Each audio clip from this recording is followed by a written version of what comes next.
Oh, good. Several of them. They're glass, and one of them looks like a lightning arrestor.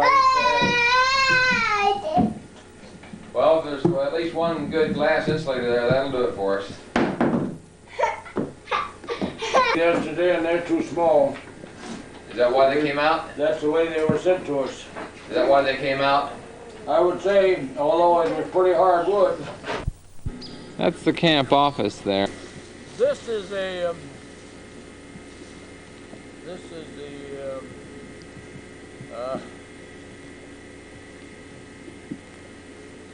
sumac, S-U-M-A-C. Is it poison? This is smooth sumac. No, there are 3 sumacs. One of them is poison sumac, one is staghorn sumac, one is smooth sumac, and one is swamp sumac. We only got 3 of them here. This is sumac. Got the beautiful berries on it, and you make sumac tea out of them. Oh, you'll see them around here. I'll show them to you. Have you seen any currant berries? Okay. Huh? No, I don't want to get you in the poison ivy. That's poison ivy there. Have you seen any currants? Pardon me? Have you seen currant berries? Currants? Church? I'll show them to you later. Way up See there, 'em? yeah. See the black cherries? Just a few of them right there. I don't see them. Oh, yeah. Well, they're dried out, but they're beautiful. In the fall, when they freeze, they make good jelly. Okay? Yeah, I've tasted it before. Now then,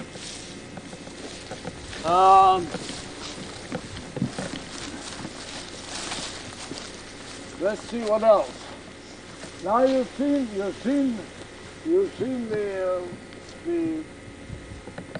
The white spruce. white spruce, the black spruce, the red and the pine. red pine, and that is a white oak. That is a white oak. Those are 2 white oaks. Sage. But the best trip we'll make is to take the canoe and we'll go across the lake and go down the path that I used to take all of the campers on the... Here we are, evening primrose, and there it is right here. Look at all one- the Wait flowers. a minute. See? Evening primrose. Beautiful. And now notice the stamens.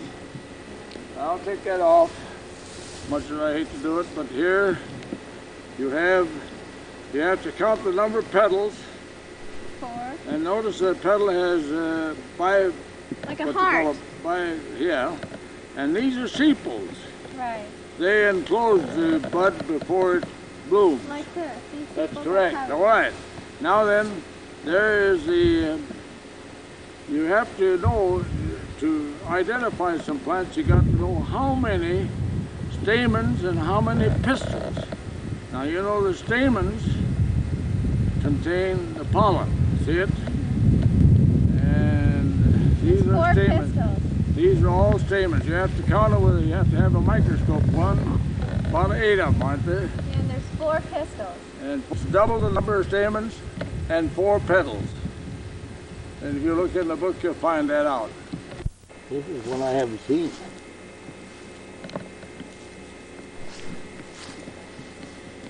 You always want to get the roots.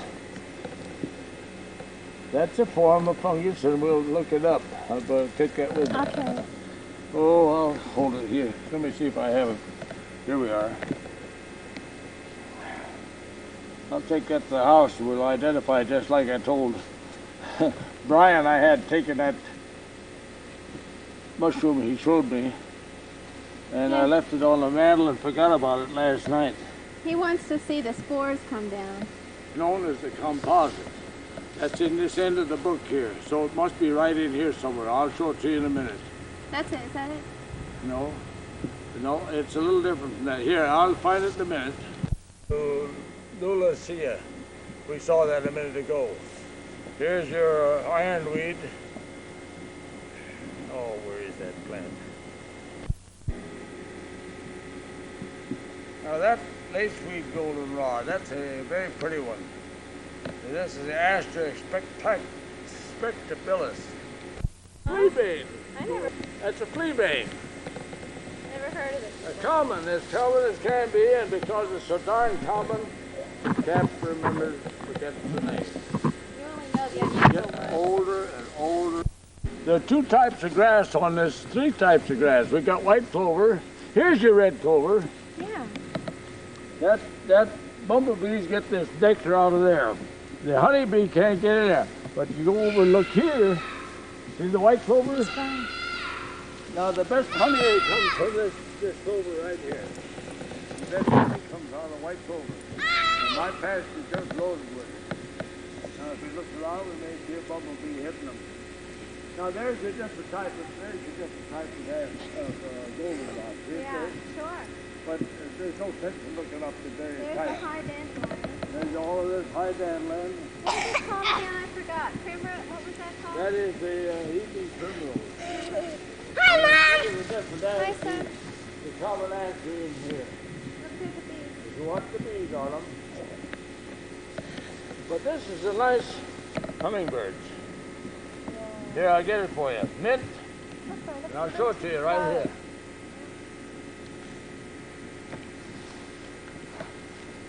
Oh, they're beautiful colors. That's the mint family, and it's, did you get my name for it? Vulgaris. Prunella. Prunella vulgaris. And why is she?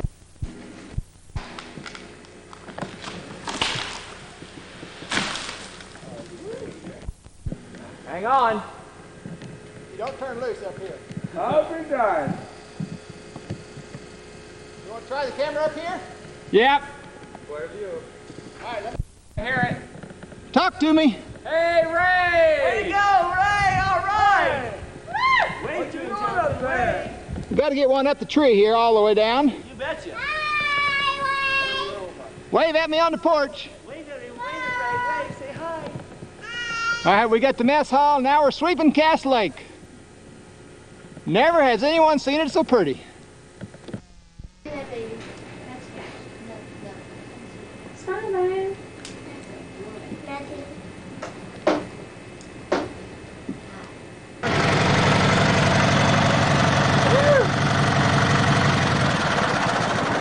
Here's where Cap keeps his keys hidden over here.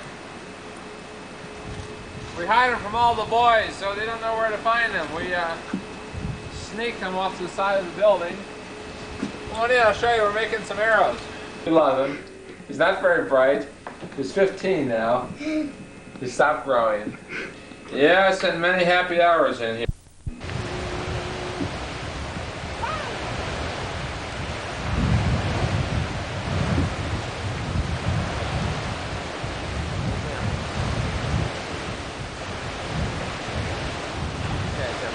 Water the tree. Water the tree. There you go, water that tree.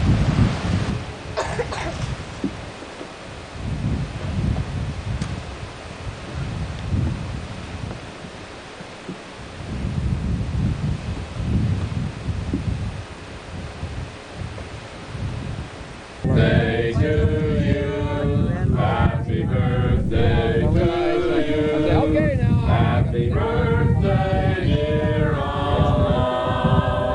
Happy birthday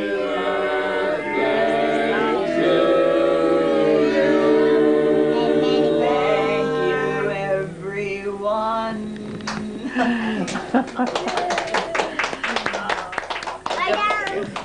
And don't say stand up, stand up. Now Sit that down. is from Brian and Jonathan. This is from Yeah, I know what it is. you do. Old style flat iron. Telephone. I'm just guessing. I already knew. I'm just guessing. I already knew. Oh, Napkin holder. oh, that's good. Not looking at. Brian the lion. Yep. And I knew a it. napkin Jonathan. holder, huh? That's just stuck in there That- to keep it from breaking.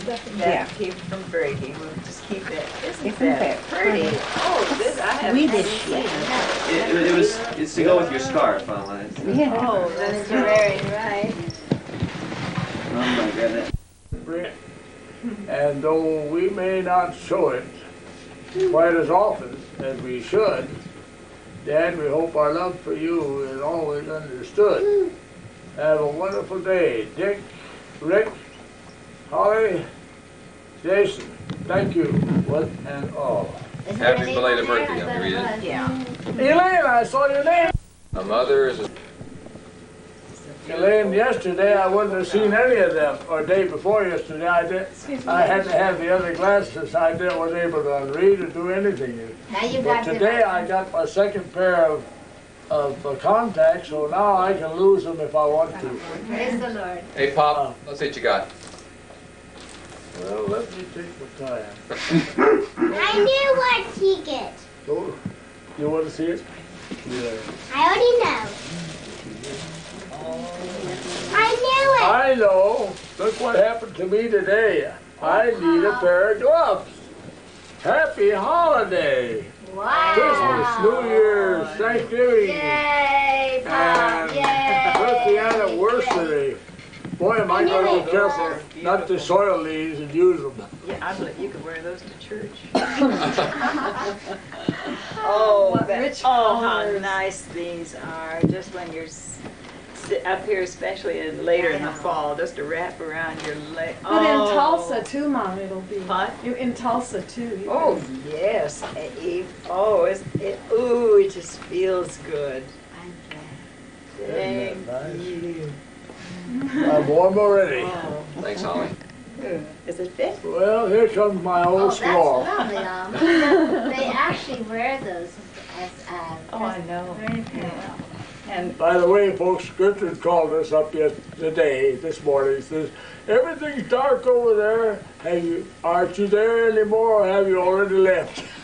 We're all alive here. And she said, well, said you come over and see us sometime. And I got the canoe out today, and hello. Hey, we got two more coming in. Come in, Hi, guys. Hi, Cap. Hi, Mary. Hi, Mary. You just missed a Oh, style show. Hi. Everybody's. In a minute, that's it. Everybody. Everybody who's somebody. All right. We propose a toast to Amma's 87th birthday. Amma, mom to the camp, mom to all of us. We wish her many happy days, many happy years, and we love her for all that she has meant to all of us. Cheers. Cheers. Happy birthday, Amma. Hi there, how you doing? Would you care to say something for us? I hate to be, I'm not photogenic, you know that. Yeah, I do. With these glasses on, I look rather pedantic, right? Well, got the microphone right there. Speak right up. I'll be darned. I'm speaking up, I can tell you that. But I feel rather self-conscious about it, so shut it off. Talk about how you're going to make it to your 100th birthday. Well, I told you it'd be 105, and I'm sure it'll make me 100. That's the way to do it. Okay. If you set your goal for a little bit further, you have to ultimately reach it, right? Well, you might. Let me put it this way, your chances are better. Yeah, I think they are. Then go ahead and give somebody else. Cap, just pretend that you're on ham radio and you're not self-conscious. Oh, that's WA5OVO, WA5OVO, come in, please. I am KE50U slant 0. Do I hear you? Yeah, this is W2MXP, W2, Michael, X-Ray Peter. W2MXP. Still am. I keep my license on. Happy birthday to you. Make your wish. Thank you, everyone. Make your wish. Nana, come on. I'm Okay. keeping it to myself. All right. No, Johnny. Okay. Now, You get almost 50% off the cover price. So you'll get 30 issues at the local. That's the lead. You'll be amazed. You go, I'll remember what it looks like. And it'll be nice to have a picture when you build your place. Scratchy face. Feel Pop's scratchy face. Ooh, I shaved this morning. Yeah. I shaved this morning. Yeah. When you're a 30-year-old guy, unemployed, no visible means of support, no visible career, no girl, no wife, no children, no legacy, you begin to say to yourself, who am I? So I've been in search of myself this summer, of a new identity perhaps. And I ask you, is this me? Save up to 50% on remnants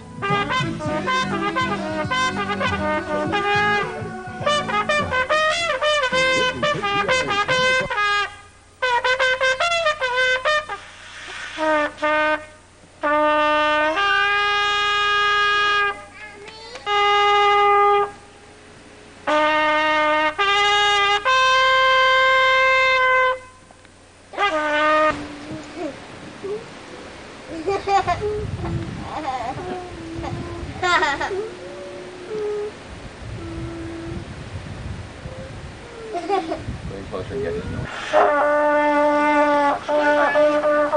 Great! Show him again.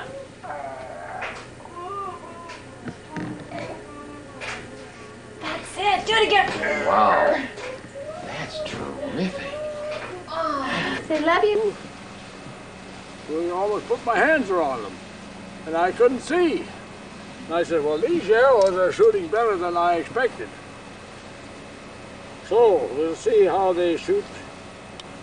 I may have to change my point of aim if I'm going to get them into the gold. But now I'm going to aim for the gold, and we'll see what happens.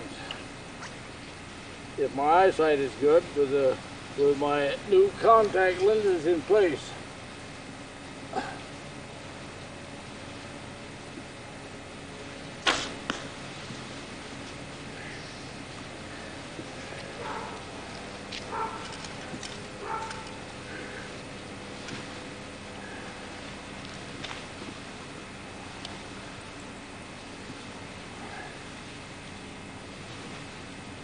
We're at 20 meters here, Cap, so your arrows are going to go a little bit high. You're at 20? Yeah. Well, I thought you said 25. The shade, oh, the yeah, shade was here. Let's move this. We're all set up. We're filming. Huh? You're on camera. You're being filmed. Keep shooting. Oh, I'll be damned. Did the camera hear me say that? Yep. I'll be damned.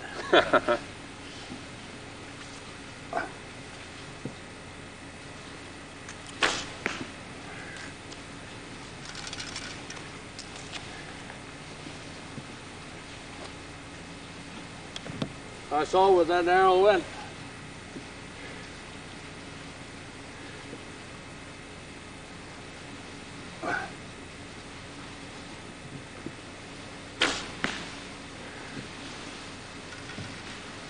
I saw where that one went.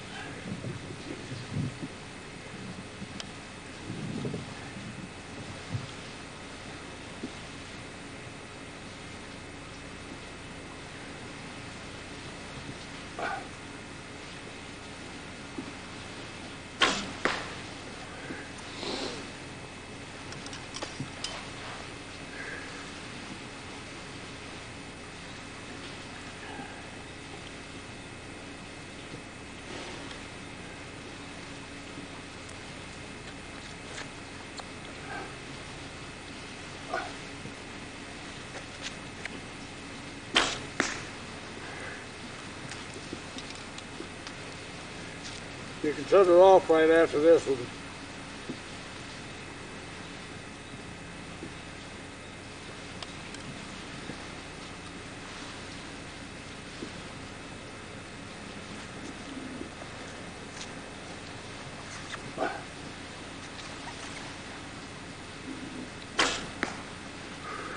Pop, those arrows are flying beautifully. I know they are. I'm just aiming at different aiming points. So,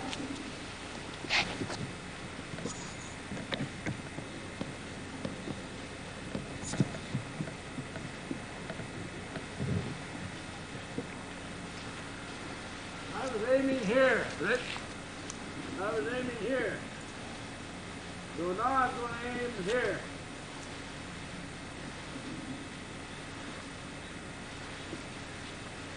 $16, 26, 28, 35, 39,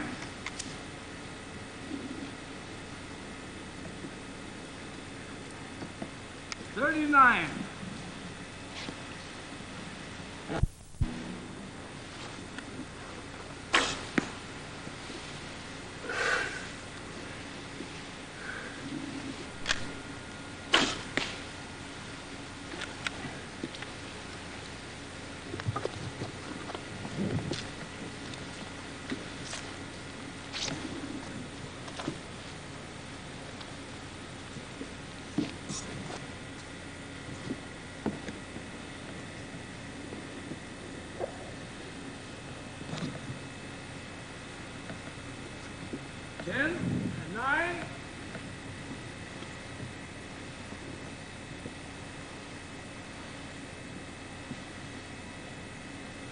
That one's in there pretty tight. 43. No, that's all I'm going to try, because I'm going to quit. 3 arrows at 6 o'clock blue.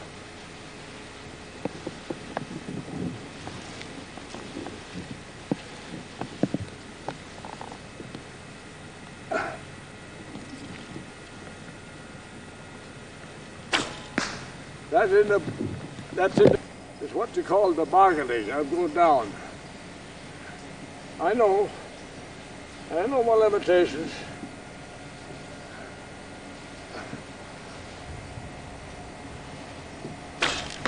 That's it, gentlemen.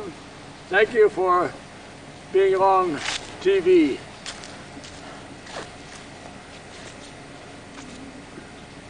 Well, Cap, any words of wisdom to our radio audience? Go ahead. Any words of wisdom? I would say that I was even conscious of the darn thing operating, but I was conscious of my limitations. I just haven't been shooting all summer long, and not having a real point of aim and trying to find an auxiliary point of aim, I got all over the target. Thank you. Thank you, Pop. Pass. Okay. Look what really on. This is good. Elm disease. Yeah. Do you know anything about the Dutch elm disease, where it started? And No, I don't know anything about where it started, but I've been acquainted with it. Acquainted with it for a number of years, because I remember one time we went to a little town in Iowa, and they were trying to treat it with a spray down the main street in a pipe over the trees. And they were spraying and they said they had a control on that at that time. Till September the 5th. first, 5th. put your back up against the wall. He's all ready now. Here to be measured. Over on this side, sweetheart, because I can't get the stick. Over here. Well, maybe I can. Here. Let's see. Get your feet against the wall. Get your Feet against the wall. That's the one. there. Put your feet together. There you are. Now I have to get a ruler. Here, we can just use a card. Let's go like this. Okay, you mind? Oh, I already did mine. Okay, Who's there's that? Jonathan. 1986. Okay, move. There's me. Yeah, that was you, but you were a little bit older than me. Or younger. Okay, Brian, now you stand up. I already am there. Who That got was you last there? year. That was last year. That's how much more you've grown, okay? Turn Go around. backwards. Put your heels up against the wall. There you Your are. head back. And there he is, right there. Okay, Brian, move. Oh, wow. That dog is going to be lost. Ah! I'm talking about the dog. Jonathan, you be kind. Oh. What was he doing? He gave her a pinch. What? He's an elephant. He's an elephant? Just looks like one compared to him. Something's wet.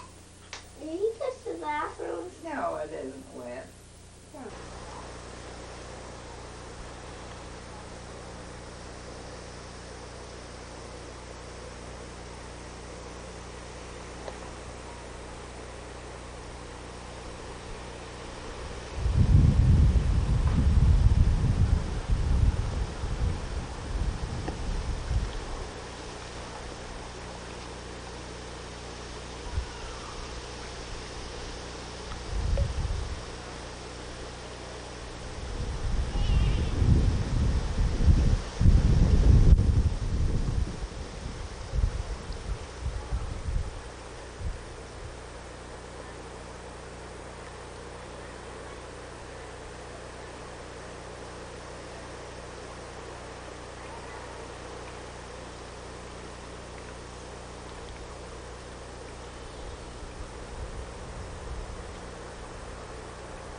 Hi,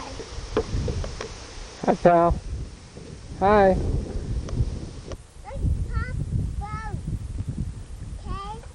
You go for a ride? Yeah. Okay. Let's take a ride.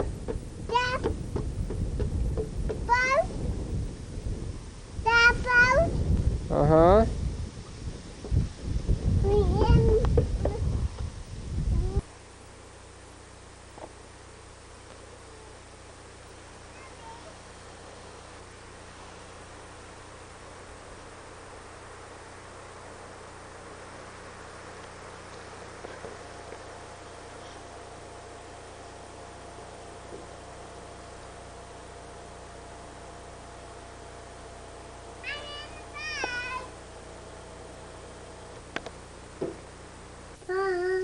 I come everywhere.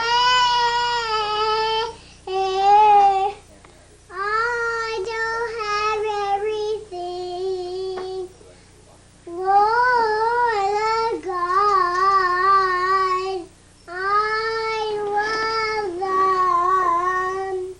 I can't find them because they're downstairs. I can't come everywhere. Yeah, rock and roll, rock and roll, rock and roll.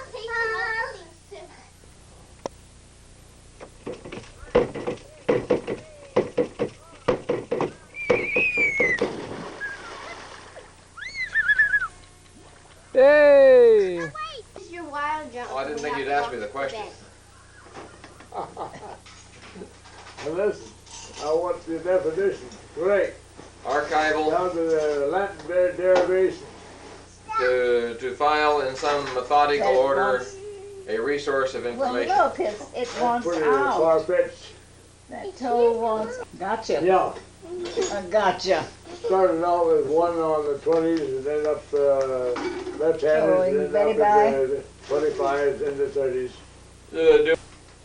I don't know. Did Bob stock all of those fish? Yeah, it stocks bass, troppie, catfish, what do you call those suckers? Not suckers, but yeah, catfish, and Guards? sunfish, bluegills, and what's that other one? He's got a nice little boy. Yeah. Yeah, the funny Well, it's Aren't they having fun? something to look forward to. I don't know how I'll spend some of my time. I don't know whether I might get out of the putty green or even go to planting some flowers over in the garden. You won't have any trouble finding what to do. I think I agree with that, Alma. No, I guess you're right, Mom. Besides, they have a lovely library for rainy days or any other. I think I'll take my Indian club back with me, Mom. Oh, They'll all enjoy that. Careful, Cap. You kill one of those old people over there if one of those things slips. That was the best And I part. looked back at Jay, hoping that he would pick up again where we left off, and he did. So that You never lost a beat. is there for me to eat. You don't need to. Holly Pig's feet. does that. Please. Please. Dirty please. He said please.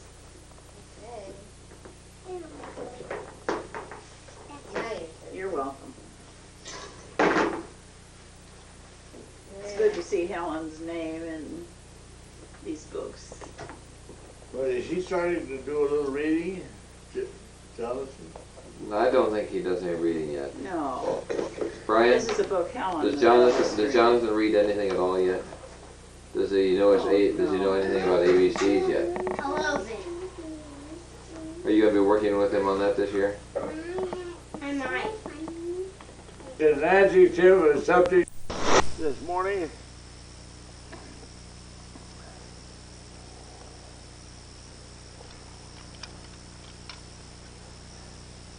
I I got it practically sighted in around water, but I'm not sure of it.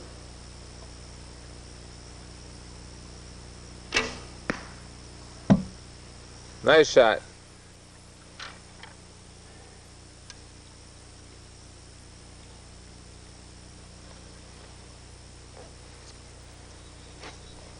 I had my Jennings screwed up too tight, and I tried to pull it yesterday and I couldn't budge it. So I had to loosen it up, and I decided I'd use a recurve bow and see how things are going.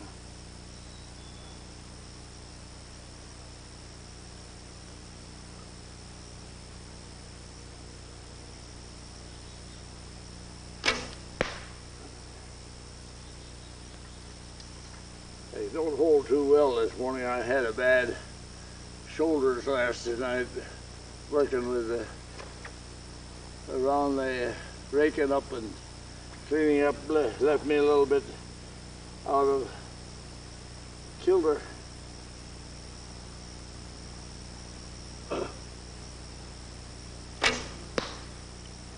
Let's just take a look down there and see what it's like.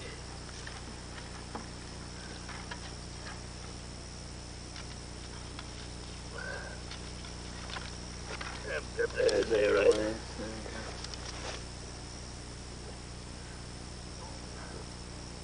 That moved fast.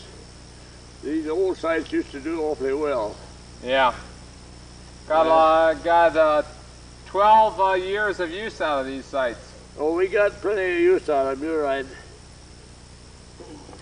Despite the problems we had with the being plastic and the kids tightening too tight, loosening the little pins in there, and I had to jury rig them.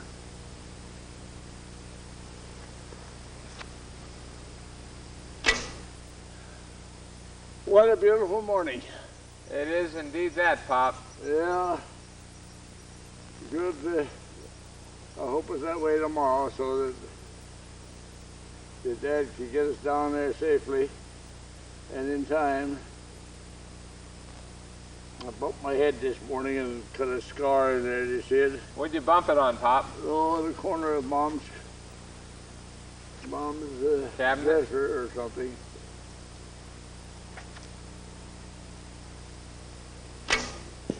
I think what'd I do there? You'd moved your sight to the wrong way, I think. You got to move it to the left. I guess I did. All your arrows are going too much to the right here.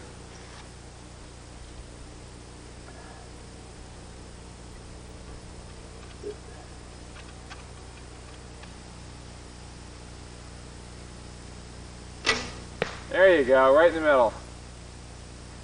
It's middle and a little low. You never moved your sight lower, so let's do that now. I usually say put 3 in there, then you know where to move it. Sure.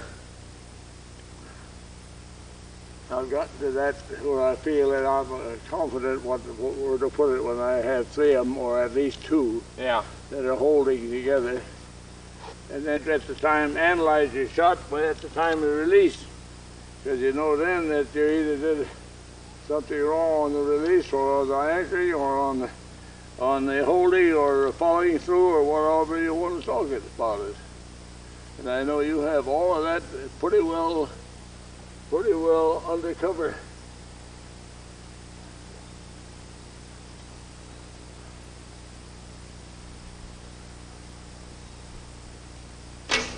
There we go. There we go. Gold. Well, right in there. I know I can do it. That's it.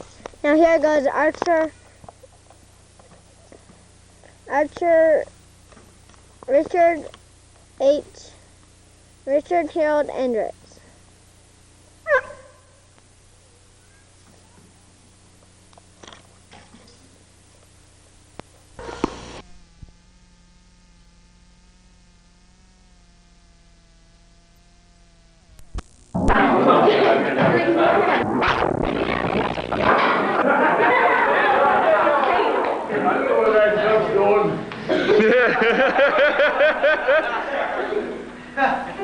I want to have a shot at this last 4 weeks ago, so I don't know what I'm gonna do with it.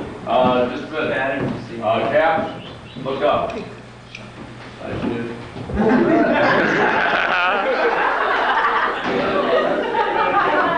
Hold it, Cap. There, please. move that wall back. I haven't ever hit anybody that I know of. Or inside the lip, you tell about it.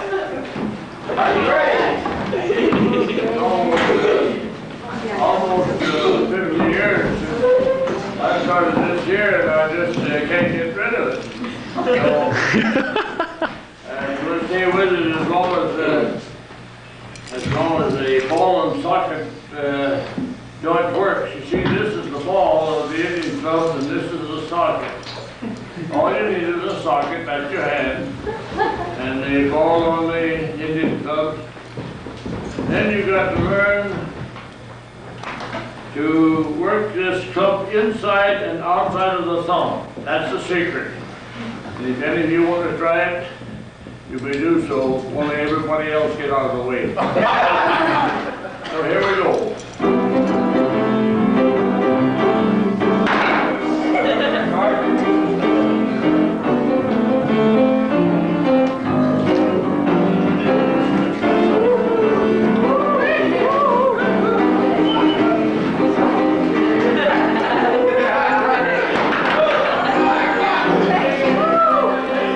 Too much talcum powder.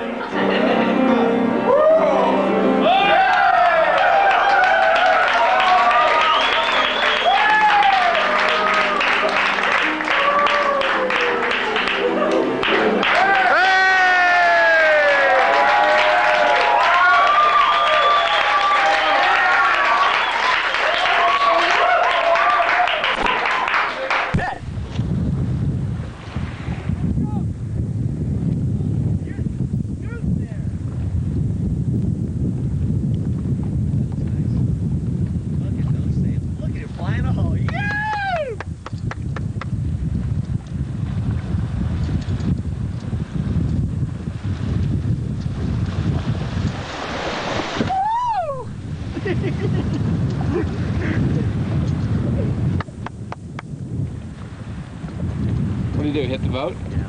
With what, his extension?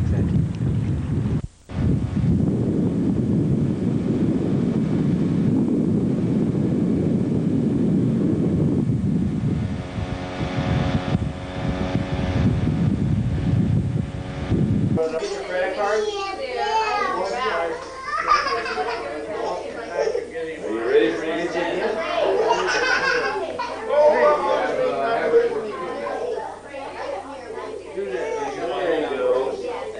Now you got your right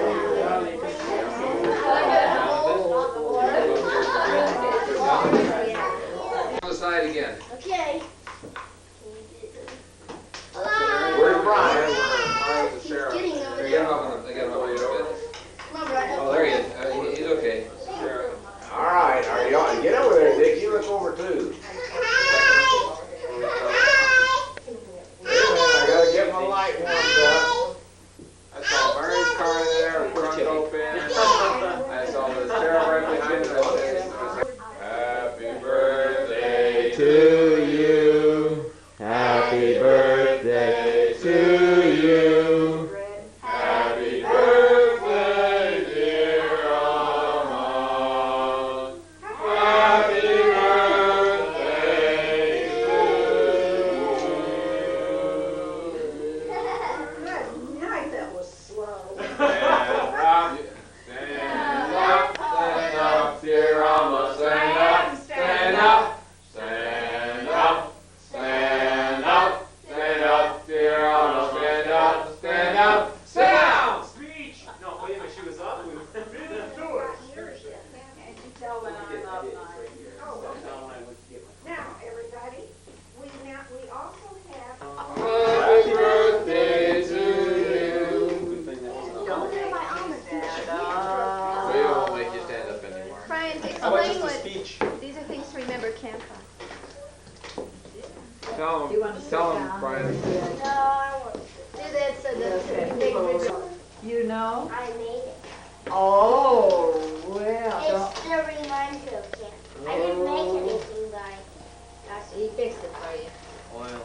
It's to remind you of camp, he says. Gulliver's wing. Gulliver's wing. I mean, not his wing, his Feather. Feather. Gulliver. Gulliver's feather. What do y'all want to bet's in here? Diamond. Rocks. Shells. Rocks, diamonds, same Shells. thing so far. What do you think's in there? I know. Rocks. Mary. Oh. That's sweet, right? No, That- That is a lovely seashell. Isn't that pretty? What acorn would you do? watching me. I'll put those on my table. So everybody- Show your special rock, Ryan. Definitely something, because I In my living screamed room. at him and ran at him and he just sat there. So Well, what'll I I picked him do? up and I gave him the mic. Right there, look at that. He makes an awesome taste. You can't close that left eye. Watch him there. You screwed up the audio section of the tape. No, that's No, no. get a picture of his This is face, Alma's please. birthday. Her birthday, my grandmother's birthday, he opened. It's really nobody. It's At wild. times. Without a camera in his eye. I know what that is.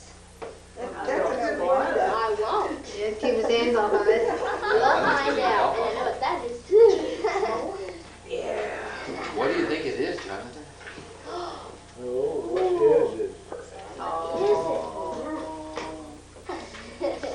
What do you think? You really ought to be over here.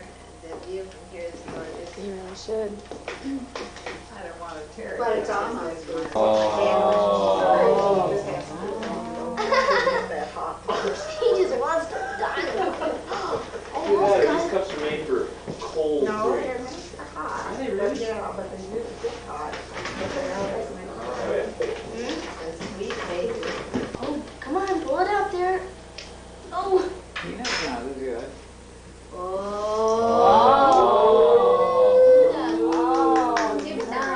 Oh, am I gonna smell nice? It's perfume. Look at you. Jonathan, give it to Amma now, please. Is that from Pop? Hey. That's from Pop. Oh. I will tell I know what the other one is. I'll tell you what's there. What? I'm gonna tell you I this. will, but I let thought me you admire meant this. this a Isn't that discerning pretty? nose. Yeah. That's perfume. Pop, how did you I know what the other one is. How did you know? He puts his hands up the way. That he wants open. It's beautiful paper. I love that. He said, You will be patient. What do you think it is, Keep Jonathan? your hosen on. I know what it is. Good. Want me to tell? Oh, wait, it's not the hosen, it's the... I gave her the rocks. I'm pretty excited about this. Listen, you can't all see the show that I'm seeing here. I can. This is great. And I will pick our noses a lot. You know what it is? You already told me. What? Where's your Where's red my cherry? red chariot? I think it's back there. Outdoors. Also, it's like, I'm handling with care. Okay, that's it. And Oh, down, down, down. This is for Johnson. And okay. you open that. I think. That should be alright, yeah. That's padding.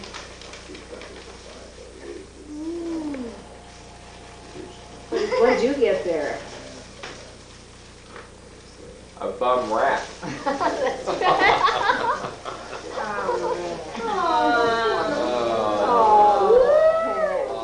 There must be a I've trophy. never seen these. They're brand new. Hold it up for the Never- video. Wow. I've never seen these. Hold it over here, Alma. Hold it. It's a necklace. That is great. It's a There it necklace. is. Oh, here Where it did that is. originate from? Hallmark. Pansies. Oh,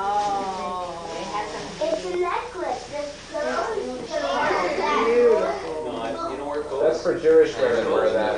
No, there should, is there a They hangover? do, they love big Oh, I strong forgot baubles. to cut. Do you buy that separate? Yeah,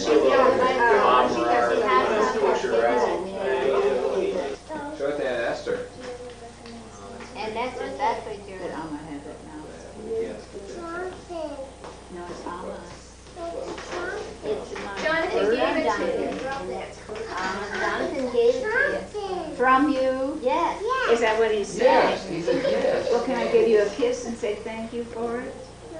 I framed for it. Is that the queen? Yes, that's a queen, and it's a gold. Yeah, I know, but I've never seen one. I did. That's the first, I've never seen a that quarter. Well, that's, I think that's English.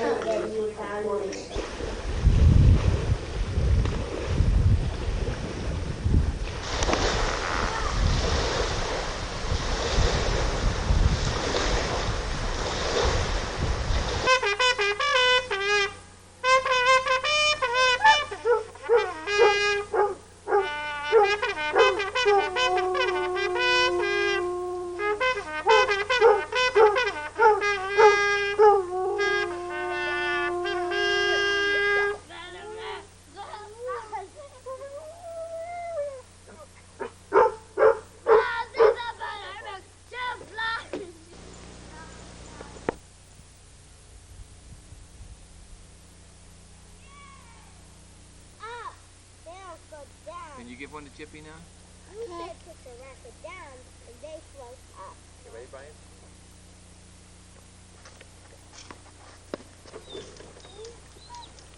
Get that place. Come on.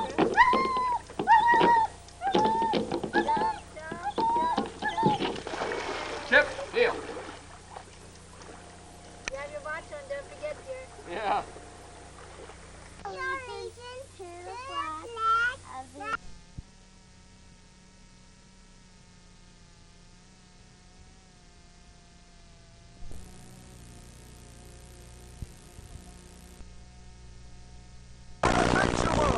Save up to $8 off eventual discount. Night and rode on our I you think might call it on the 50 cents we had in our pockets ready when the brakeman came around and says, "Ticket, please." Did somebody come around and Oh yeah, put we the gave touch, him, put gave the him his touch 50 on you? cents. We knew we had to do that, but we kept the dollar bills down the bottom of our shoes. We weren't going to be robbed by anybody. But when we got into this little town up there where the wheat fields were, we spent the whole summer sleeping in a hayloft, swimming in a nearby river, eating 3 good meals a day with a lunch in the afternoon and cider, stacking wheat all day long, Was that hard all work? summer long, in the fall. Was this, did this become haystacks? Yeah. Then came the harvesting, and they bring in the threshers, and then we went to 2 kinds of threshing: stack threshing and field threshing. In field threshing, you go out where you stack the grains in stacks, and you pitch them up on a hay rack, and then the horses take it into the threshing machine, and they pitch them into the threshing machine to get the wheat out. Then the threshing machine will usually stop in between 2 stacks of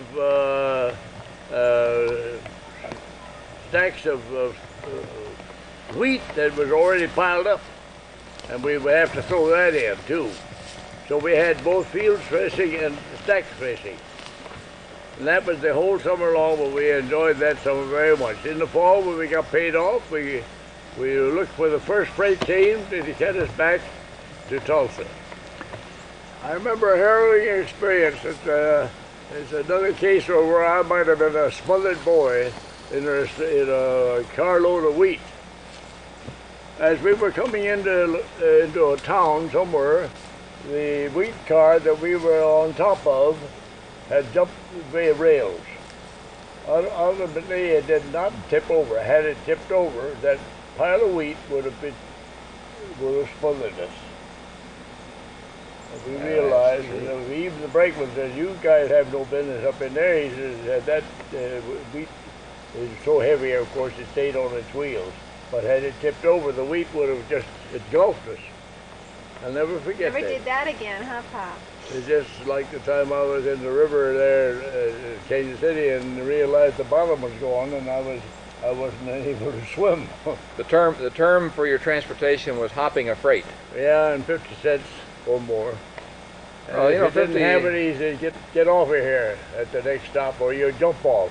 When she slows down at the next bend, off you go. So we knew what to expect when we took this trip up there. Well, we were there all summer. Did you ever meet hobos? I also spent one whole summer. The following year, I spent a whole summer as a founder. Dick, I've told you this about being in the foundry where the Hersheimer's plow works. Yeah. The men make the patterns. We take the patterns and put them into a sand flask. Make the mold, what you call your mold. You take your pattern out after you got the mold made, and Saturday pour the metal. And I'll never forget that we, being what you call scab laborers, we didn't have molder shoes or other equipment. And my brother, who had high-top shoes with eye buttons, was pouring the molten metal down, and some of us slipped out of the big flask of molten metal and slipped into the top of his shoe, down into the eyelid, down on top of the raw bone, the raw meat, and burned down to the flesh. Boy, was he in pain. Wow. Hot molten metal, just like water, that mist going into the flask. And the next day we went and got molder shoes, because every Saturday we had to pour metal. Can you imagine industry permitting kids to work like that today, Oh, yeah. or anybody? Well, you see, all the time that I was a boy at that time, we were violating child labor laws. Was up it to the 16th or 18th year? Were those child labor laws in effect then? Oh yeah, somewhat, but in fact, whenever we were hired to do a job and the labor men were on a strike, they called us scabs. And we had a fight one night. I had a fight with a labor boy who was a member of a labor union, and I was a scab, and I had some of my books, my math books, that I was trying to finish up my high school diploma in my hands, because I study at noon during my lunch hour. Then the papers flew all over, and here I was flailing my fist fighting that guy. How did you make out? Well, many of my friends joined in there, and the scabs beat it. I mean, the union guys. Union guys pulled out. There were union boys who joined the union at the age that they were allowed to come in, somewhere around 16, 17.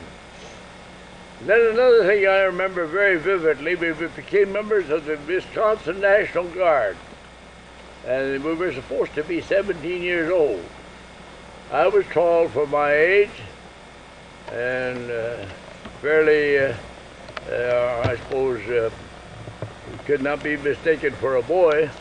I was able to get into the National Guard at the age of 16. The following year, Hugo got in, and both of us became squad leaders, sergeants. First we were corporals, then we were sergeants. And every Saturday, every summer we would go to the shooting range to shoot these high-powered rifles. And this was in our 16th and 17th year. It was a wonderful occasion. We learned something about military training. We learned, we got money for it. That was one of the reasons for it. Each month we got a check. We had the National Guard met once a week and drilled in a drill hall. They do that today. The National Guard is at the beck and call of the United States government when they want them. In 1913, I then finally entered the University of Wisconsin, the year after my molder job. I was then 17, I guess. Mother says, either you want to go to Germany and become a Brauermeister, learning to brew beer, as a Brauermeister, which is a very high-paid job. Did she want you to do that? And I was interested in going to Weissenbrunn and becoming a brewmaster because I knew my German pretty well. And then I remembered that university was a pretty nice place. Is that right? And I had learned the pole vault in high school pretty well. Along the time that Mother had Harvey, she had him in a baby buggy. She came out to see me one night, training at the school in what we call track suits. Well, it looked like I was in my underwear. See, I had shorts and a thin little sleeveless shirt. Might have just as well have been. Schämst du dich nicht? Aren't you ashamed? Out here in your underwear? I said, Mother, this is our regular, all the other boys are the same way. I said, this is the only way we can train. She was that naive. That's funny. I always thought of that. I said, well, I've come a long way. Anyway, that's part of an episode that I'll never forget. But she said one day, if you want to go to college, I can give you $40, that's all. And you'll have to make your way with that $40. That'll be enough to buy your books. Being a Wisconsin resident, I was able to go to the university without any fee at that time. Oh, my. No, there wasn't any money. Did you ever pay any entry fees? All I had to do was pay my books. Did you ever get an athletic scholarship? It was 1913 when I entered the University of Wisconsin. Did you ever get an athletic scholarship? Well, yes, that's practically what I got. I got money for it. I got paid to handle the football equipment one year to help me out. And we got money for being rubbers or masseurs. As the athletes came in, we had to be ahead of the time and rub them down with alcohol and spirits of ammonia and things like that. Rubbed out the soreness of the muscles and so on. So then I worked at a Lawrence's restaurant as a pearl diver, which is what a dishwasher's called. Ah! They call them pearl divers. I never heard of that. And then I worked at a private restaurant, private eating house where I scrubbed the floors every night after they were through. I went to the South Madison to get a lady's tank up there at the 3rd story filled with water. And the way I did it, I was down in the basement pumping water, watching a cord coming down, coming down, coming down, coming down. When it got to a certain mark, I knew that tank was full of water up there. And then I had a stoker furnace for her so that it would be warm all night.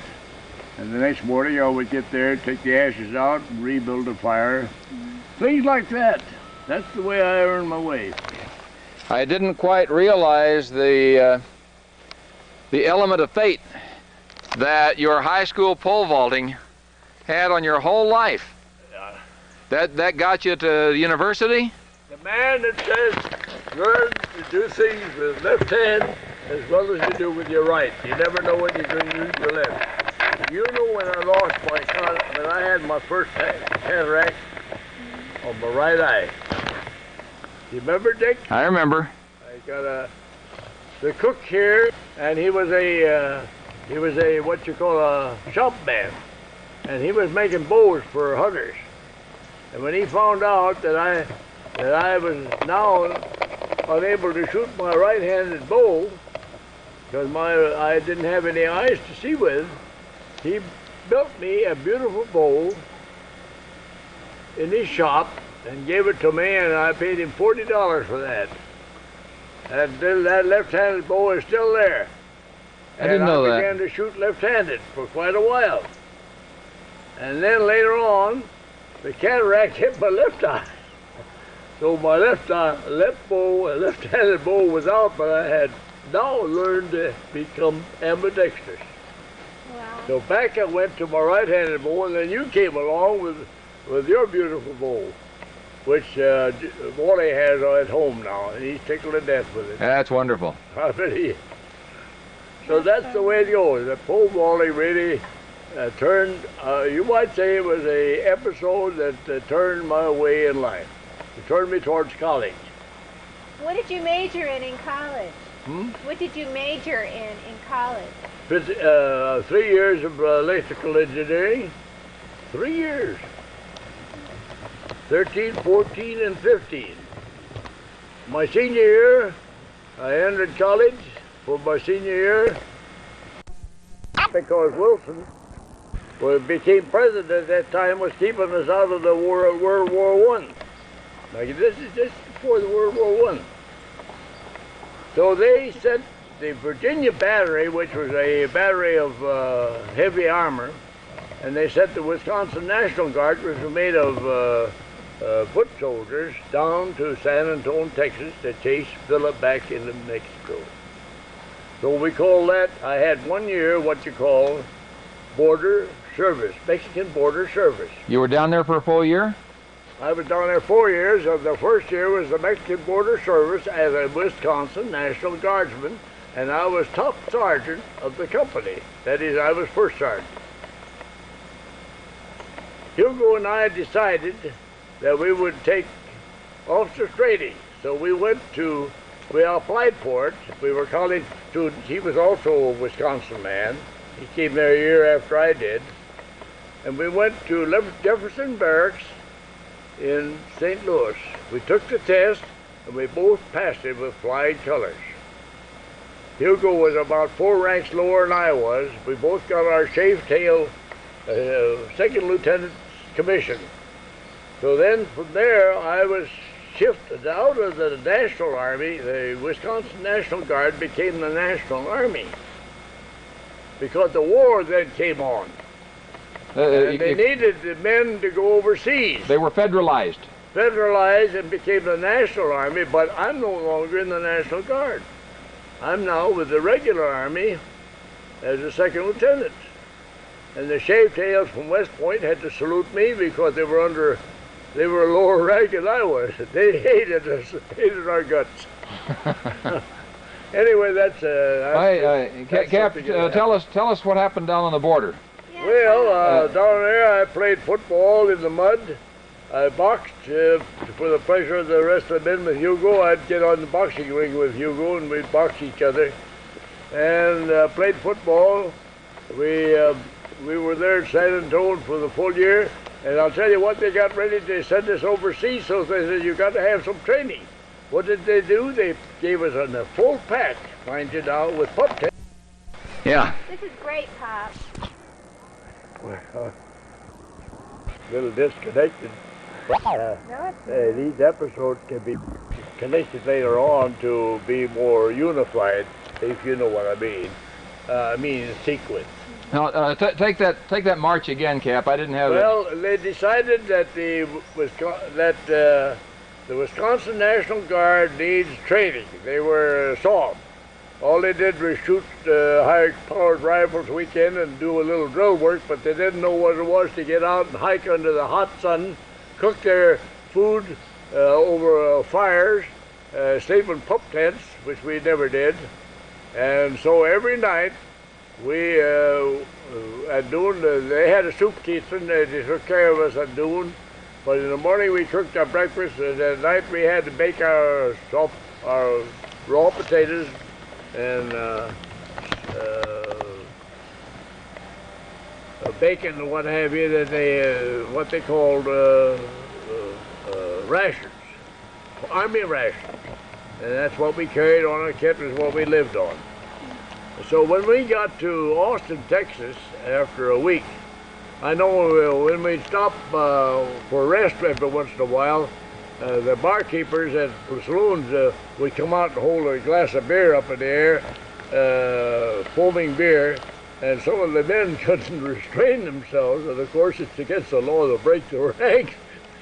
And they went over there to get a glass of beer, and the next thing they knew, the captain had to get them find the right horse for the wagons. And in looking for the right horses for the wagons, he found this lovely horse that would do well as a riding horse and for our Surrey. And so he bought Pete for that purpose. They would never let me ride Pete because I had what they called a bad heart. Leaky to the valves, they called it in those days. So I couldn't ride the horse. But one day they brought the horse around to the front and they said, okay, Helen, you can ride him around the block and bring him into the alley, through the alley into the backyard where he can graze, you know, eat grass in our yard back there. At that time I had braids, coronet, that I had with big bows on each side. And so I got on Pete and was going around the block into the alley to bring him supposedly into our backyard to graze. But what did Helen do? Oh, now I've got it. So I went up 3rd Street and up Sanford, and brrr, off I went from 3rd to 4th to 5th to 6th to 7th. This was the 200 block, and I went to 600 block on Pete to visit Doris and her family. Did you ever hear this story? And by this time, my 2 coronet braids were plopping up and down on my back, and I was galloping around, having the time. And I still have got the same heart, and I did then too. Oh, but did you get in trouble? No, but they were worried to death. They didn't know what had happened to Helen, and I was supposed to just go up a half a block and a half a block and bring him in through the alley into our backyard to graze. But I had the freedom, so I went from 3rd to 4th to 5th to 6th to 7th up to the 600 block. And so was Pete a nice horse? Oh, Pete was purchased for the laundry wagons, but he was such a nice horse for our Surrey that we kept him for horseback riding and for the Surrey. So, of course, Cousin Nettie, who was Mother's cousin, called Mother up right away to say to her which is sort of a bad thing in the family because George would think of taking them, but he'd never thought of taking his own mother. Mom, tell my favorite story is in Anderson when Uncle Hugo and Pops came up the street. Pop and Uncle Hugo came up the street. I don't think I would get the He came down from Wisconsin. He was a student at the University of Wisconsin, and he came down to Peoria to visit his cousins who had a big hotel in Peoria. And one of the cousins was a very good friend of my sister Elise's. In fact, they thought they were going to get married, but that didn't go through. Wouldn't it have been nice if it had? No. I don't think so. He was a musician with a musician's temper. But violinist. Yeah, he was concertmeister of the Detroit Symphony, so you know he was a good, yeah. But anyway. A lot of musicians in the family. Well, he wasn't in the family. Well, he was in Pop's family. No. Yes. Yeah, Pop's sort of, yeah. But anyway, where did I leave off? He brought Hubert in to meet Elise. Oh, or yeah. Hubert brought Pop in to meet Elise. Yeah, and then he said he wanted his cousin to meet the family, so he brought Dad down, who was there for the Christmas holidays. He wanted him to meet the family, our family, and that's when I met your grandfather. What was your first impression on him? I don't believe I remember. Oh, I was a high school, university man. I suppose it was like that. I know I ran up into the bathroom and locked the doors because I had just washed my hair. And long hair, and I had a towel hanging down my back, wet hair, long hair down to my waist. And do you think I wanted anyone to meet me looking like that? But I locked myself in the bathroom as though he would come upstairs. Thank you. But that's how I looked when I first met your grandfather. A mess. Thank you. Thank you. Look up, there's Pop. While you're just by the camera. Just get the rear. The bathroom is beautiful.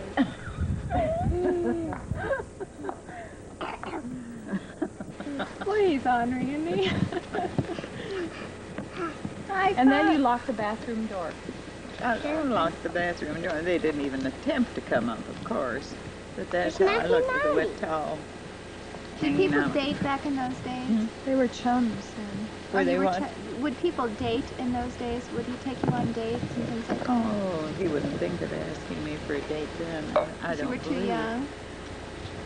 Mom, how many times did you see Dad before you got married? Oh, hell. Mom, not very often. You said about 10 or 11 times. Not more than that. From the time they were engaged till they were married, they saw each other about 10 It was all through times. Uncle Sam. Letters. All right. Well, I've they were got all- both such good letter I've writers. got- I'm not going to tell you where the box of letters is either. You still have them? Sure. You read Every them one once in a of while? them. 2-cent stamps on all of them. Johnson, some more? Yeah, they're all uniform, which is dress uniform for the Panama where he was stationed at the time.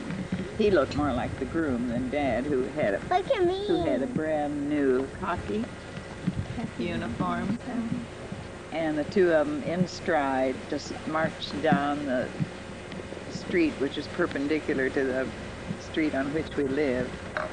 And I guess everybody along that street ran to their windows and saw these two uniformed officers Two handsome walking men down in the street. stride. Oh, I bet you felt so proud. I didn't know they were coming, but the neighbors told us afterwards. Come here.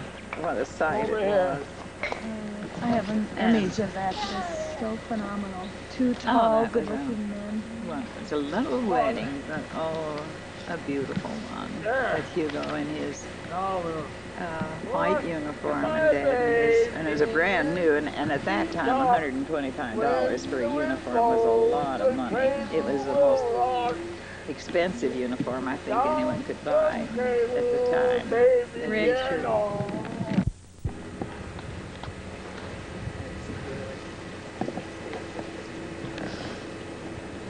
I've been waiting for this for a long time.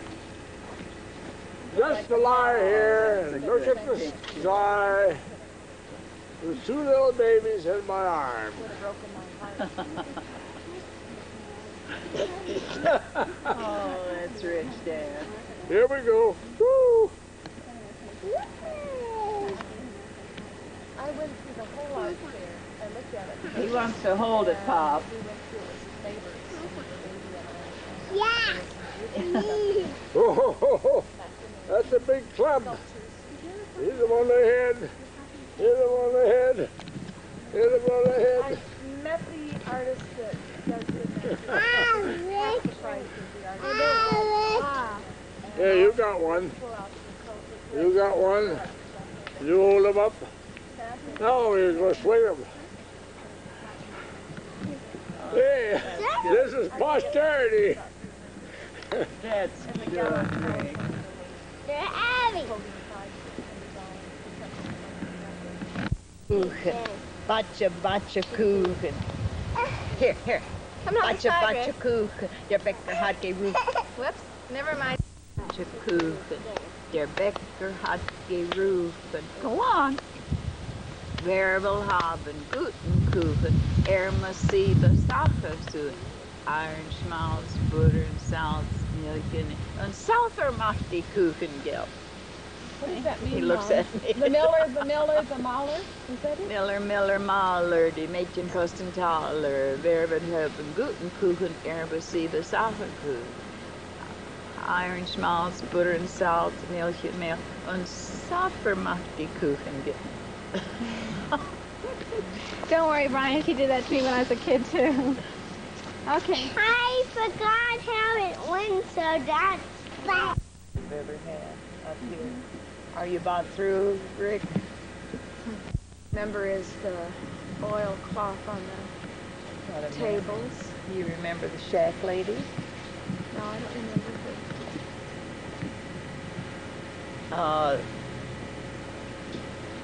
Back to Strawberry Point. Back to Strawberry Point. I think maybe you were too young, Helen, but remember our lovely little cabin that was a castle to us. And next door stranger was building a huge place, and she came into our little cabin to get ideas. I don't know what about, unless it was to look at the fireplace. And she said to us, well, of course, I'm not building a shack. And that was a blow, because to us that was a castle. But she was going to build what we would call a castle. But it was one that she built but never lived in, because she ran out of money. But here we, in our little shack, were able to live there for a number of years and had a wonderful time. But we always called her the shack lady. Do you remember that at all? I remember the house wasn't finished and we used to play on the rafters. Yeah. And while we were living there, Helen, wasn't you, I guess it was Sharon. We pulled out the bottom. Not Sharon, me. You, dresser drawer, and that was your bed. That figures. The bottom dresser drawer was pulled out and put on the floor, and that was your bed. Like K.O. and Moon Mullins. There was the funny papers. K.O. used to live in the dresser drawer. Oh, I don't remember that, but I remember you sleeping in the dresser drawer. How was the cabin laid out? I mean, did you have little rooms in it, or was it a kitchen in the corner? Well, you came in the back door from the road, Rick, and you came into a small kitchen. I'm no good at telling dimensions, but it was just big enough for a small wood-burning range, which was a joy to pop corn on, especially in a wire basket popper.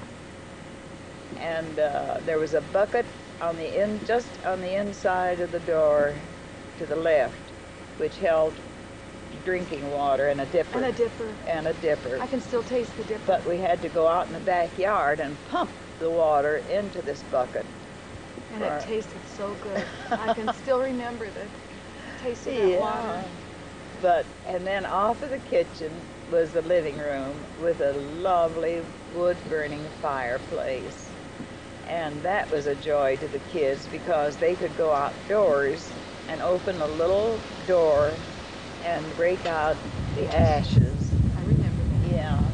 And how we enjoyed that fireplace, because it was the first wood-burning fireplace that we had had in our lives, home or otherwise. And that was a joy. And what else was in? You made the furniture. You covered the furniture with old barrels. And just as you came from the kitchen into the living room was a little ice box, and I mean ice box. We had to go into Cass Lake to the ice house and get ice and hurry back so that it wouldn't melt before we got there. And of course, under that ice box, we had to put a pan to catch the dripping water. Oh. And that wasn't me, it was Miriam. Yeah, the kids took turns we had 2 little dogs at the time. And the dogs had not been trained to behave and go outdoors when they needed to.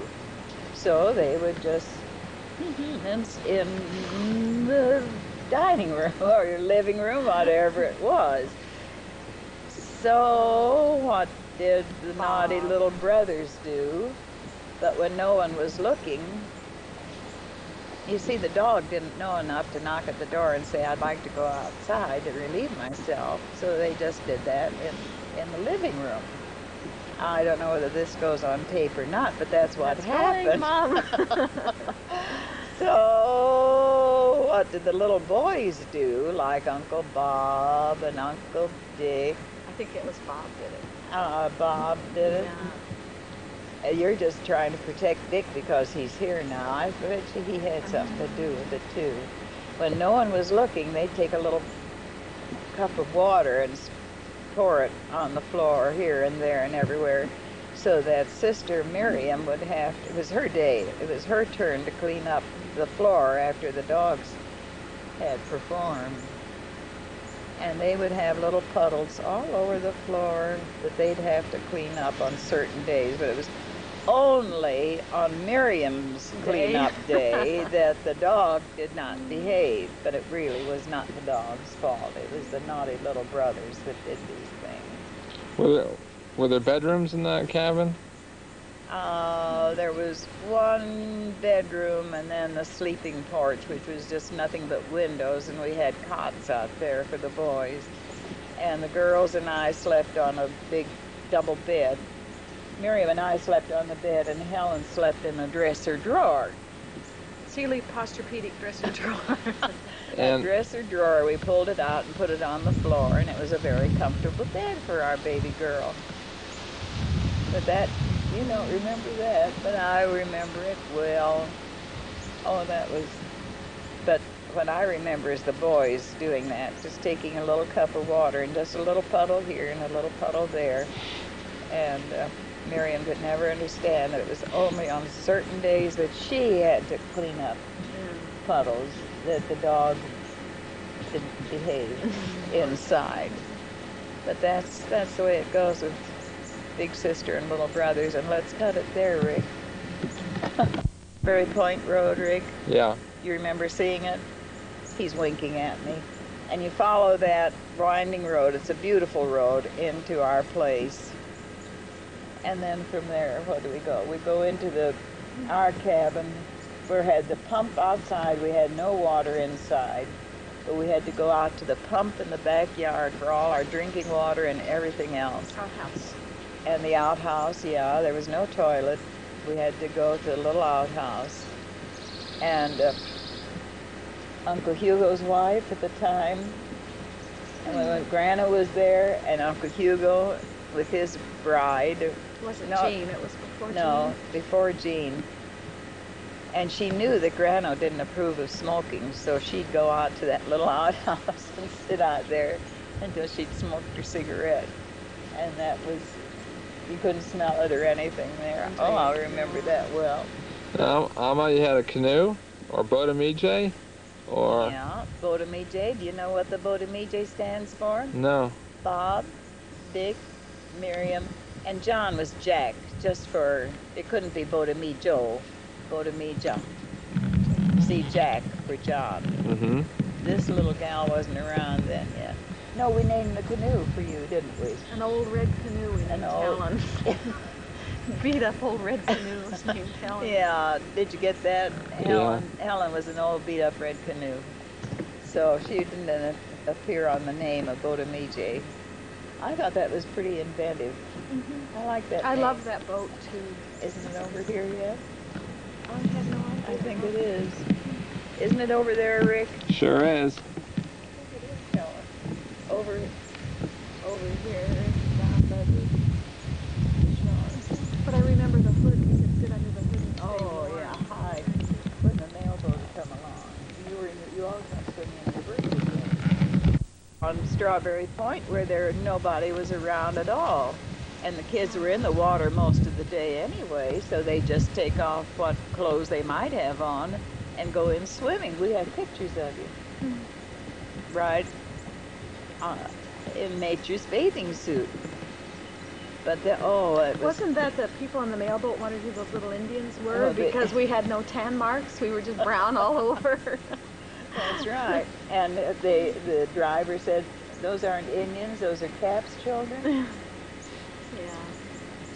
But that was ideal. I don't believe any little fellas ever had as wonderful a summer. Of course, all that time, Pop was at Camp Winaki, and I was down there alone with our children. And I don't believe they ever had as much freedom and happiness as they did at Strawberry Point at that time. And their joy was walking, what is it, a half a mile? Not quite that far, up to the main road, and playing on the sand hill, sliding down the sand hill.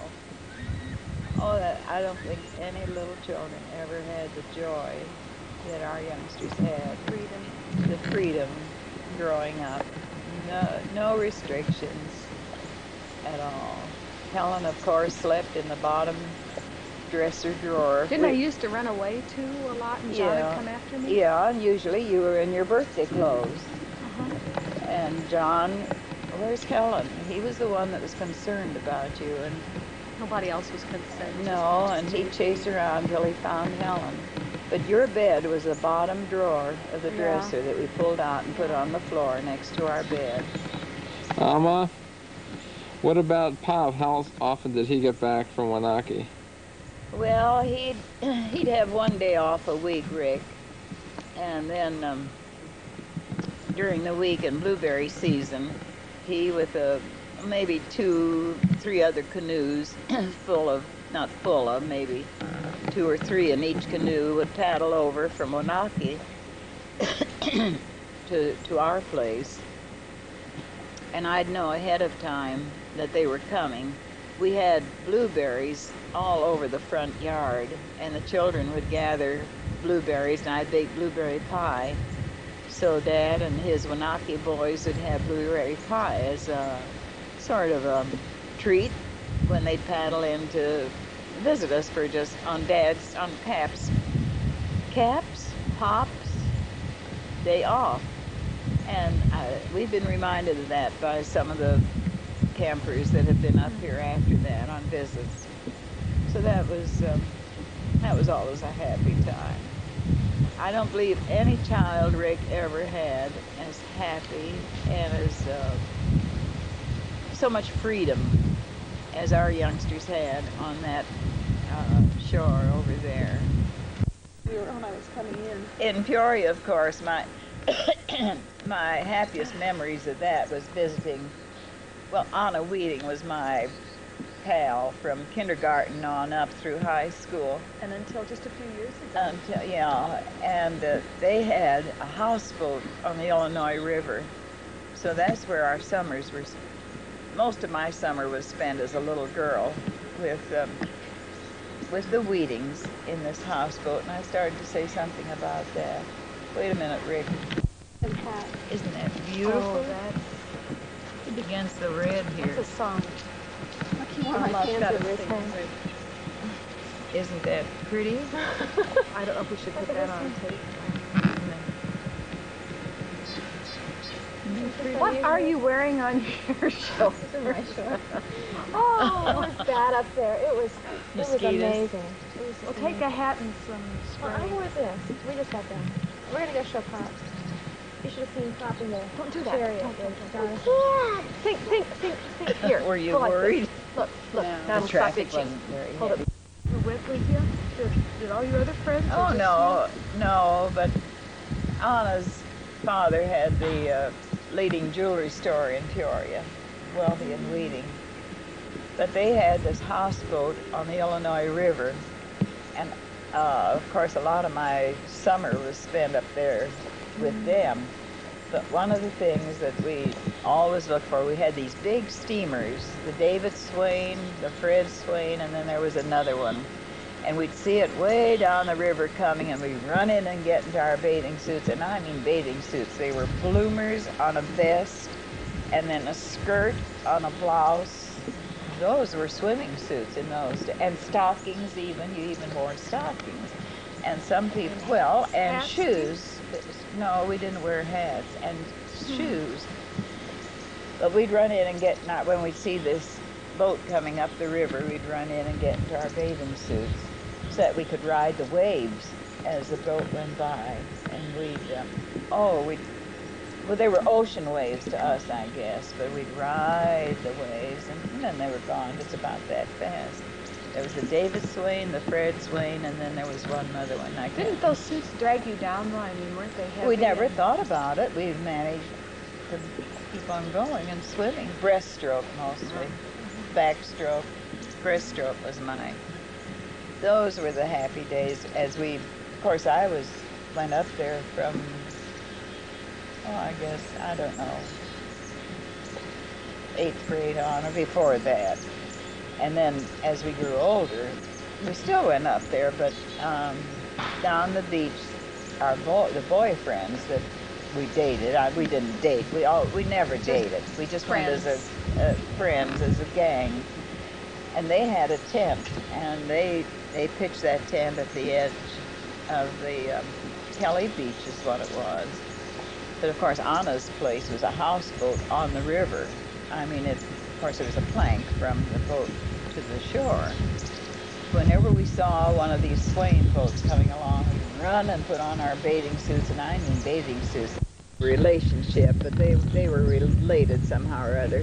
Had a Brooker, Oswald Brooker. Yeah, and we met them. You and I did a one year. beautiful, beautiful farm, and well, maybe once a year, no more than once a year, we'd go there. And Anna and I think went out there one year, and the one big thing that I remember, a terrible storm was brewing, and the windows in that bedroom were low. The sill was low like this, and we got up in the middle of the night to watch this storm, and I could still see us both with our arms on that windowsill watching that lightning and hearing that rain. And that's one of the big, and then the other thing that I remember was playing in the haystack and sliding down on the haystack. Oh, Oswald Broker. Oh, it was a beautiful farm. Everything was lovely about it. you know a memory that I love of yours, Sama, when you were a model? And that fellow played... Everybody yes, Loves a Lady. That Oh, starts Rick, from the have you ever heard that this one? This is beautiful. I've never heard that one. This is my favorite. Of course, we moved to Indiana, which was a heartbreaker for me because I had gone from kindergarten, grade school, and high school through my junior year with the same gang of young people. And then Dad's business failed, and we moved to Anderson, Indiana. I'm glad this is being recorded. Where Alma had gone, preceded us and said, this is a small town and we can all begin over again. Dad in Peoria had the biggest laundry and the best known laundry in Peoria. And through shenanigans, and I'm involving relatives in this who carried it on, and I believe it's still in their name to this day, took over the laundry, ousted Pop and Alma completely from this business that they had built, and they took over, and it became, it was the Ideal Laundry, and it became the Ideal Laundry. So that was when we moved. It had been what, Alma? It became Ideal. What was it before it was was Ideal? the Ideal Laundry. And they still called it Ideal Troy. They combined it with the Troy Laundry. And just in practically so many words told Dad that he needn't come back anymore, that they were taking over. So Dad at that age was turned out. Nothing, no financial deal at all. They just took over. Kept Alma on as bookkeeper, and that was the only connection. But then that was when we moved to Indiana with nothing, really, and had to start from the very beginning again. You better cut there, Rick, because I don't know. Here I had been with the same group of young people from kindergarten on. The same people, just more or less had let's call it a gang, but it was a happy gang, a wonderful group of young people. Anderson, Indiana, where we started from the very beginning again, where we had, well, a wonderful income and were very well off. But this cousin took over the laundry and the high school. And oh, that was a small town. Anderson, Indiana was a small town. And I came there as a senior. And I dated Clyde. Clyde Leininger was the leading, well, he was the leading man in the plays. He was president of the class, and he was my date. And we were real good friends. Buddy. Oh, Clyde. War stories, Alma, war stories. Clyde was a good guy and a handsome guy.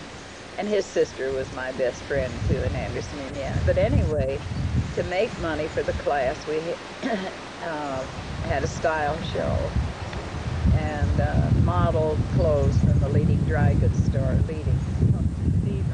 the dry goods store. And because I had broad shoulders, that's what they told me. There were certain evening gowns that I modeled. It was a small movie house where we had the show. We'd go down one aisle and across the stage and up the other aisle, modeling these clothes. We'd stand and we'd turn and we'd model and we'd bow and we made money for the class. I think we made $20 for the senior class. I don't think it was much more than that.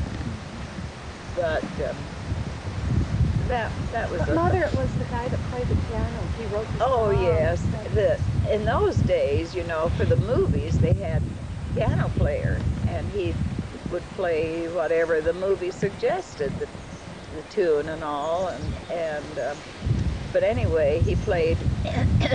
The senior class was asked to model clothes for this one store in Anderson for this particular evening. And because I had broad shoulders, there were certain things that I could wear and model. The pianist played the song, "Everybody loves a baby, that's why I'm in love with you, pretty baby," and that's all I remember of the song. But that's what they played. But Mother, he wrote it. Yes, he wrote the song, but It was the composer who played it only when Mom walked across the stage.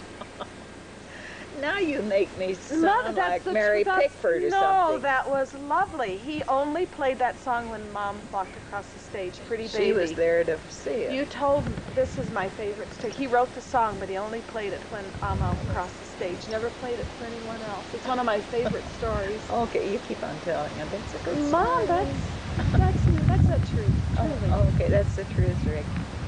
Okay. But anyway, it was, Helen, I don't remember that. Newspapers. You were getting the papers from Dad, the magazines from Wisconsin, because you were editor. Yeah, I was exchange editor, Rick, for our high school paper. And Dad was aware of that, so he sent me the Daily Cardinal from Wisconsin, that I could take things, cut clippings out of, or copies, any news item that high school kids would be interested in. So he sent me these, and I had to write back to him to thank him for them. And I was glad to get them, I said. So he had to write back to say glad that I was glad, and I had to write back to him to say that I was glad that he was glad that I was glad. And you know, I stopped the glads there. But that's how the correspondence started. And the courtship. And the courtship, yeah. And it was all through, the courtship was practically all through mail. Then he came down, of course, to visit his cousin, supposedly, but visited me too. And you only saw him about 11 times? Not more than... From your engagement to the wedding? I don't think we saw each other even that many times. Alma, what did it take for you to say yes when he proposed? Where did he propose? You really are nosy. Yes. But this is the best part. Well, it was in Anderson, Indiana, Rick, and we went out to White Park. I think that was the name of the place.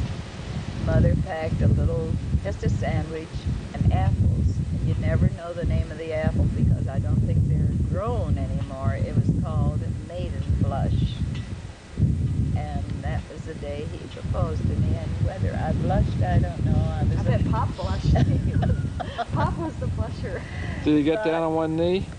No, we were sitting on a log, and the White River was flowing past as a background, and that was where he proposed. What did he say? Let's just drop it there. What did he say? And we did not back.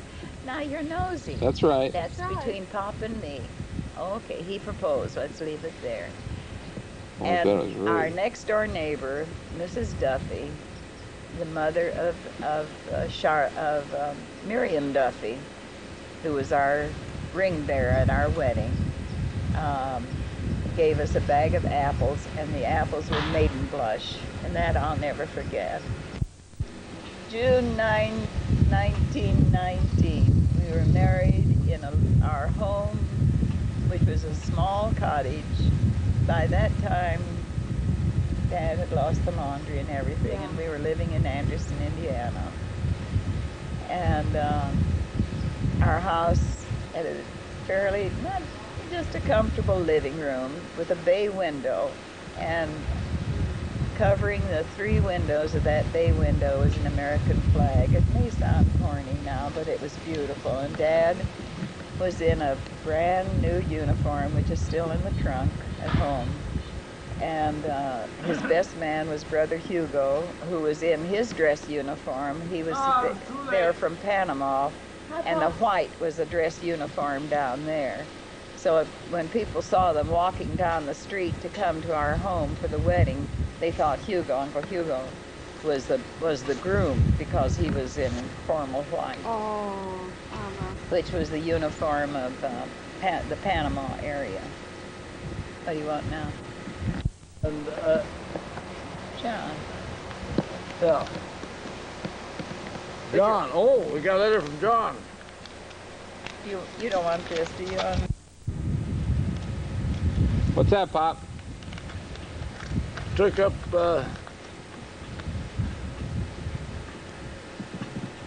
he had his hands on the wheel, and Jason got the camera, and we run around on the tennis court and chased John and Jason off the tennis court. Jason ran over and got the video, and little Jonathan handling the wheel as if he was driving and having the time of his life. Oh, wonderful, wonderful. So they took a shot of us a while. Yeah. Well, remember, we just we were the attraction, the center of attraction by the inhabitants around there, and I guess it was one of those days when the groom didn't look as good as the best man, who was dressed in the naval attire or whatever. Now naval. He had white uniform on, and I had my regular uniform on. That was full dress for Panama. That was where he was stationed full at dress the time. down there. That's the way he came up from Panama. But that's about. I don't remember much more of that. You do remember saying "I do," don't you? I remember some few phases of it. But anyway, that's. After the wedding, the whole wedding, it was just a small wedding in a small home, but it was a wonderful wedding. And the whole kit and caboodle went down to the station to see us off on our honeymoon. And you remember standing in the window and waving to everybody as the train pulled out? So of course we had a drawing room for our sleeping quarters. We went directly at night to well, now don't you go beyond my story. the Sal Hotel. That was 2 nights later. Anyway, we had our first night on the train, and the first morning then, it was a long trip from Anderson, Indiana to Colorado in those days. And as we went through the coach, not a coach, it was where the sleepers are. The convention of people. It was a convention, a bunch of happy people. And as we went through, they threw rice at us because they recognized that we must have been a bridal party. Not a party, honey. Just the 2 of us. It was a party. Evidently, we demonstrated that we were just newlyweds, fresh out of the box. And they showered us with rice all the way until we got to the end, and then smiled and shook hands with us as we came back to our seats. That was something neither one of us will ever forget. Went to Boulder, Colorado then. Yeah, from the Hotel LaSalle, the next morning we took the train to Canyon City, Colorado, and I think we were on the train 2 nights, and the funny thing about it was we didn't realize that we had a special room on the train with bathroom and everything else. Well, I'd forgotten that. I mean, toilet facilities and all that. I went to the toilet for everybody, and here we had one right in our compartment, all of that. But we weren't used to that luxury. Had to put us wise to everything. When we got to Canyon City, Colorado. Oh, we did before we got to Canyon City. The people on the train realized that we were bride and groom and rice. And the one, that was one time that we came through, they showered us with rice and wished us a happy anniversary. In my father's old hotel, it was practically the same place where the piano was kept, the room we had. The piano that's in the dining room now, Rick, here at camp. We followed, the next day we went to Colorado Springs and went up to the Garden of the Gods, and we couldn't go up Pikes Peak because there was a... Rotarians. Yeah. The Rotarians had it. Rotarians had it. We didn't go up Pikes Peak, but we did go up Manitou Incline. Manitou Incline, and that was something. And we stayed at the hotel there that night at Colorado Springs until we came back. Was that one that your father and mother managed? Yeah. The one at Colorado Springs? Is that the one they managed many years before? Not in Colorado Springs. They managed two places in Canyon City. They managed the St. Cloud restaurant and the St. Cloud Hotel and the St. something restaurant. They had two buildings. He had two places. Isn't it in the St. Cloud where the piano was that's in our dining room here? The same piano that's here now. Piano that the family think they're going to have to take down into Minneapolis and recondition. They want to do that. Who suggested that? Dick, I bet. Yeah. I believe so. Well, it still has. John's in accord with it, and so is Bob. Yeah. Well, listen, I've got things to do. I'm not. They want to take that. They want to take that ritual with the Indian clubs. I'm ready to go over there and do that. How about it? Okay, Pop. Thank you, Mama. That was wonderful. This is August 26, 1985, with our precious Amma and Pop. Thank you all.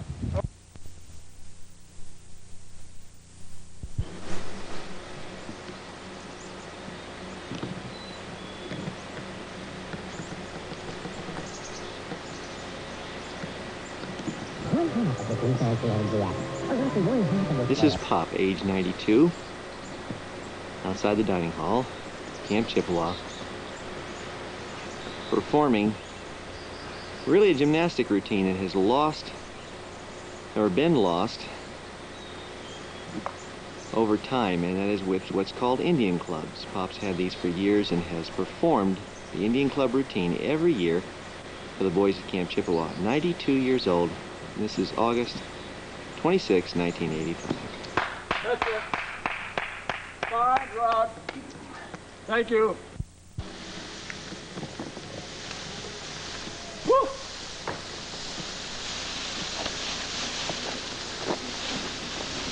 Well, that'll go over there or not.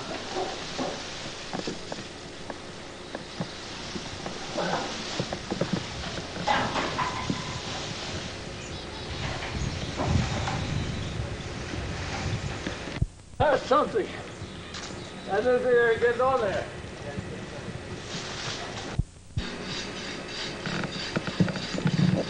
Old lady's, what do you call it, castle. Yeah? Yeah, it stands out there in front pretty well. Then we got over to the marina, went into the restaurant, and no clam chowder. Well, give me some soup. Then John, your dad came around by the window and said, how about some oyster stew? Oh, I said, that's better yet. Good. So I had oyster stew. Great. Yeah, I got a little gum trouble. I couldn't eat a hamburger the same way. They each had hamburgers. Then John, your dad went over to see about the boat for this winter. He found him over there. And did you get the water filled up? Did you get the water filled up? Yeah, we have. Then we came back and got the water filled up. So I got my water there now. And I guess I better start for home. Okay, bye-bye, Pop. And put my head on a pillow and shut my eyes. and dream of Camp Wanaki. Camp Wanaki, yeah. 7 long years. I carried that water all the way from the rest stop to the boat. Pop was sitting in the boat, watching me carry the water. Did he get out of the boat and help me carry the water? No. Oh, I'll tell you, I ought to go to help my young son carry that boat. But look how big he is, how strong he is, and how weak I am. Let him do it. You did. I did. See you later. Well, we had a good time. I'm glad you probably made me do it, Dick. I wasn't very strong for it for fear of the bump in my extremities. Well, it was a nice quiet day for it. Oh yeah, it was gorgeous. The lake was calm. We came back through the Narrows and saw much of the shore of Ireland, where I one night took photograph on the top and started the music, and the boys always for the girls to come out. Some of the shutters opened up in the cabins, and the girls poked their heads out. Then 2 bathrobe figures with a flashlight came down the road. Get out of here! You don't belong in here! What do you shut that thing off? I hadn't heard that story. So we came, 2 bathrobe figures with a flashlight came down the road. Get out of here! You don't belong in here! What do you shut that thing off? I hadn't heard that story. So we came over just to serenade the girls. So she said, I'll see the prostitutes about